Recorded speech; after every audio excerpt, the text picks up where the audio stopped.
3 দিন আগে জাস্ট খালি তো চোখে দেখতে গেছি আমি, এরকম অনেক পলায় দেখতে গেতাম ওরে, না জানায় না বললা, জাস্ট খালি তো চোখে পড়ছে আমার থেকে ও চোখটা কিভাবে ঘুরে নিয়ে গেল গা, আর কিভাবে চেহারা সরাই ফেলেলো, আমি এটা দেখে কুল পাই না। মানে এরকম একটা জিনিস দেখলো মনে যে আমি মানে খুব দুনিয়ার মধ্যে, আর এই মানুষের জন্য আমি রাতের পর রাত দিনের পর দিন আমার সময়, মূল্যবান সময় ব্যয় করে দিছি, আর এই মানুষ আমাকে 1 সেকেন্ডের জন্য আমার চোখটা খালি দেখছে, চেহারা দেখছে, ওর চেহারা ঘুরে ফেলেছে। ওর সবথেকে মিথ্যা কথা আমার এই যে আমি তোর প্রচুর পরিমাণ ভালোবাসি, এটাই হলো সবথেকে মিথ্যা, যার জন্য আমার জীবন সব ত্যাগ করে দিছে। আমার বাপ মা, আমার ব্যবসা বাণিজ্য, লাস্ট পর্যায়ে উনি একজন লোকের জন্য আমার ত্যাগ করছে। আমার বাবা আমার ত্যাগ করছে, আমার চাকরি ত্যাগ করছি, 5 লাখ টাকার বাইক ছিল, আমি ওইটা পর্যন্ত ত্যাগ করে দিয়েছি ওনার জন্য।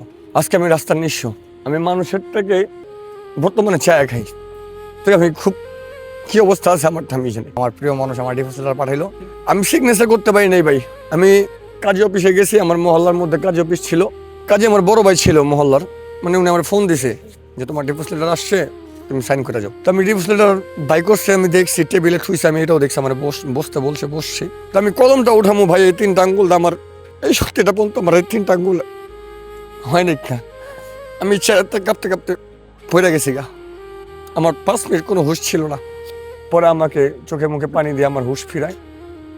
পরে আমার এই বড় ভাই বলতেছে যে ভাই তোমার সিগনেচার এখন করা লাগবে না, তুমি চলে যাও।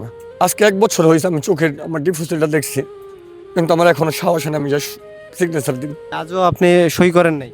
One side love. তাকে নিয়ে কি স্বপ্ন দেখতেন? স্বপ্ন তো ভাই অনেক ছিল, স্বপ্নের মধ্যে স্বপ্ন ছিল এই যে আমি আমার জীবনটা ওর সাথে বার করতে পারি। দুনিয়ায় যত নারী আছে, যত আমার মা, যত মহিলা আছে, কেউ আমার মায়ের বয়স আছে, কেউ বোনের বয়স আছে, সবাই আমি একটা জিনিস বলুম, যে পুরুষ তার জীবনে সবকিছু স্যাক্রিফাইস দিয়ে একটা মহিলার হাত ধরে, ওই মহিলা কি জন্য কিভাবে তার খানিক সুখের জন্য ওই লোকের হাত ছেড়ে দিতে পারে। আমার এই জিনিসটা ওনার কাছে জানার আছে আর বলার আছে। আর দয়া করে প্লিজ কোনো মানুষের মন ভাঙেন না, কারণ মন ভাঙা এটা উপরওয়ালা একজন মাফ করবো না। আপনার প্রিয় মানুষ আর একটা বিয়ে করেছে, সে তার মতো তার লাইফটা সেটেল করেছে, কিন্তু আপনি তাকে ভালোবেসে আজও বিয়ে করেন নাই, রাস্তায় রাস্তায় পাগলের মতো ঘুরতেছেন, আসলে কেন? যদি আপনার গার্জিয়ান কিংবা আপনার মুরব্বীরা কেউ আপনার বলে যে তুমি এই রাস্তায় যাও না, এই রাস্তা গেলে তোমার সমস্যা হবে, আপনার বলার পরে যদি আপনি ওই রাস্তা হাইটা যদি বিপদে পড়েন, ওই সময় আপনি ওই লোকরা এসে কিভাবে বলবেন যে ভাই আমি বিপদে পড়ে গেছি, বলার কোনো ওয়ে থাকবো না আপনার। তো আমার মুরব্বীরা, আমার ফ্রেন্ড সার্কেলরা সবাই বলছিল ভাই তোমার এটা ঠিক হইব না, তুমি একটা 4 বছরের বেবি নিয়ে বিয়ে করতেছো, তুমি একটা আনম্যারিড ছেলে, ঠিক হইব না, ভালো হইব না, সংসার তুমি টিকাতে পারবে না। ভালোবাসার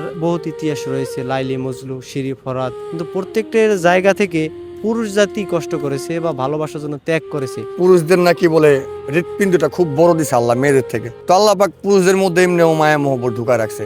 ট্যাক্স তো পুরুষ তো অবশ্যই স্বীকার করবো। কোনো সময় শুনছেন যে মহিলারা স্ট্রোক করে মারা যায়, বেশি অংশ সময় দেখবেন পুরুষ স্ট্রোক মারা যায়।